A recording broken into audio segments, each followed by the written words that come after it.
اعوذ باللہ من الشیطان الرجیم بسم اللہ الرحمن الرحیم۔ معزز ناظرین و سامعین، السلام علیکم ورحمۃ اللہ وبرکاتہ۔ معزز ناظرین و سامعین، آج کل ہمارے معاشرے میں اور نوجوان نسل خاص طور پہ تذبذب کا شکار ہیں کہ داڑھی کی شرعی حیثیت کیا ہونی چاہیے، داڑھی کی مقدار کتنی ہونی چاہیے، کیا اگر ہماری داڑھی کی مقدار ایک مٹھی سے کم ہوگی تو کیا وہ داڑھی شمار کی جائے گی، کیا اگر داڑھی ایک مٹھی سے زیادہ اس کی مقدار ہو تو کیا وہ داڑھی میں شمار ہوگی، کیا اگر ہم ایک مٹھی سے کم داڑھی رکھیں گے تو ہم گناہ گار ٹھہریں گے، فاسق و فاجر ٹھہریں گے۔ حضور علیہ الصلوۃ والسلام کے فرمان کے مطابق داڑھی کی شرعی حیثیت کیا ہونی چاہیے؟ تو ان سوالات کے پیش نظر ہم نے یہ مناسب سمجھا کہ ہم حدیث مبارکہ کے حوالے سے اس مسئلے کو واضح کریں کہ داڑھی کی شرعی حیثیت کیا ہونی چاہیے۔ کتب احادیث میں آقا علیہ الصلوۃ والسلام نے کیا بیان فرمایا ہے کہ ہم داڑھی کی مقدار کتنی رکھیں، کیا ہماری داڑھی ایک مٹھی سے کم ہو یا زیادہ ہو تو داڑھی ہوگی یا نہیں ہوگی۔ تو حضور علیہ الصلوۃ والسلام کی حدیث مبارکہ ہے جس میں آپ علیہ الصلوۃ والسلام نے بیان فرمایا کہ اگر اپنی جو مونچھیں ہیں وہ کم کرو اور داڑھی بڑھاؤ، مونچھیں کٹواؤ داڑھی بڑھاؤ۔ اب داڑھی کتنی بڑھاؤ اس کی مقدار آقا علیہ الصلوۃ والسلام نے بیان نہیں فرمائی، اور آقا علیہ الصلوۃ والسلام کی اس حدیث مبارکہ کو بیان فرمانے کا مقصد کیا تھا، سبب کیا تھا؟ حضور علیہ الصلوۃ والسلام کے زمانے میں جو یہودی اہل کفار تھے وہ اپنی مونچھیں جو تھی وہ بڑی بڑی رکھتے تھے، جو داڑھی تھی اس کو منڈوا دیتے تھے یا کم رکھتے تھے۔ تو اس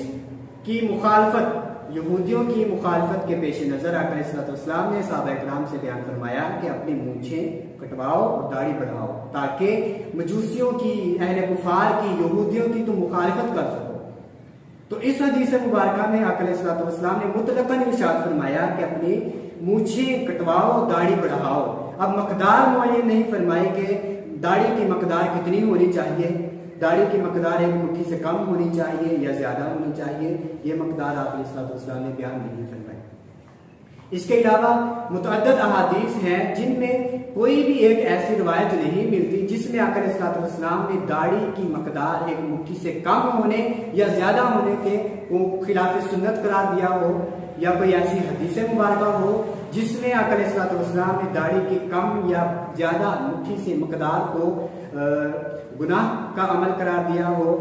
تو ایسی کوئی حدیث کتب احادیث میں نہیں ملتی۔ دوسری حکمت جو آقا علیہ الصلوۃ والسلام نے بیان فرمائی آپ کی اس قول سے واضح ہوتی ہے کہ جب ہم اپنی مونچھیں بڑی بڑی رکھتے ہیں تو جب ہم کھانا پینا، پانی وغیرہ پیتے ہیں، کوئی مشروب پیتے ہیں تو جو ہمارے ناک سے غلاظت نکلتی ہے تو وہ ہمارے پیٹ میں چلی جاتی ہے، جس کی وجہ سے جراثیم کا سبب بنتا ہے اور بیماریوں کا سبب بنتا ہے، ہم بیمار ہو جاتے ہیں۔ تو اس بیماری سے بچنے کی وجہ سے، ان جراثیموں کے بچنے کی وجہ سے آقا علیہ الصلوۃ والسلام نے بھی یہ حکم ارشاد فرمایا۔ تو بس اس حدیث مبارکہ سے یہ بات ثابت ہوئی کہ داڑھی جو ہے وہ چاہے ایک مٹھی سے کم اس کی مقدار ہو چاہے زیادہ ہو، اس میں کوئی حرج نہیں ہے۔ ہاں، لہٰذا عام طور پہ جو نوجوان نسل ہے وہ داڑھی کے ڈیزائن بناتے ہیں، کبھی داڑھی کو بلیڈ کے ذریعے نیچے سے اس کے سٹائل بناتے ہیں، تو یہ گناہ ہے، کیونکہ داڑھی کا مذاق نہیں اڑانا چاہیے، داڑھی کے سٹائل نہیں بنانے چاہیے۔ اگر ہم داڑھی کا مذاق بنائیں گے، داڑھی کے سٹائل بنائیں گے تو ہم گناہ گار ٹھہریں گے۔ تو لہٰذا ثابت ہوا، ہماری ساری گفتگو کا مدعا یہ ہے کہ ہم داڑھی کو رکھیں، اس کی مقدار چاہے جتنی بھی ہو، مٹھی سے مٹھی بھر ہو، مٹھی سے کم ہو یا زیادہ ہو، اس کا کوئی گناہ نہیں ہے۔ تو اللہ تعالی ہمیں داڑھی کی بے حرمتی، بے ادبی کرنے سے بچنے کی توفیق عطا فرمائے، اور ہمیں آقا علیہ الصلوۃ والسلام کی اس مبارک سنت کا حیا اور اس کا احترام کرنے کی توفیق عطا فرمائے، اور اس کے علاوہ ہمیں آقا علیہ الصلوۃ والسلام کی اس مبارک سنت پہ اللہ تعالیٰ عمل کرنے کی بھی توفیق عطا فرمائے۔ والسلام ورحمۃ اللہ۔